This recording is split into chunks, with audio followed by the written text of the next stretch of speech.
মা, আমা, মা। এটি বাবা, ডাকতো কেন? তোর ঠাকুমা কোথায় রে? ঠাকুমা, আমি তো জানি না।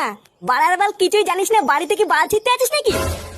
তুমি কি বলো বাল নাকি যে তোমাকে সব খবর নিয়ে বলতে হবে? কি হয়েছে, কি বললি? চোদনা বড়দের মুখের উপর কথা। লেওরা সাটায় এমন পাড়া মেরে ধরবো না, ছটপটি মরে যাবি বলি তো। এই তুই সাত সকাল বলে কোথায় গান মারাতে গেছিলিস রে? আমি আমি তো হাঁটতে গেছিলাম।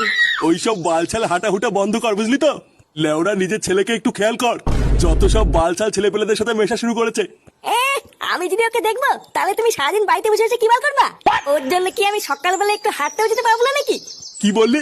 যত বড় মুখ নয় তত বড় কথা। বাড়া যদি হাঁটতেই যেতে হয় তাহলে কাল থেকে ওকে সাথে নিয়ে যাবি, না হলে আর কাল থেকে হাঁটতে যাবি না। কথাটা যেন মাথায় থাকে। আর ভিড় বাড়া, একটু হাঁটতে গিয়েও শান্তি নেই। এখন আবার এই বাড়ার বালটাকেও সাথে নিয়ে যেতে হবে।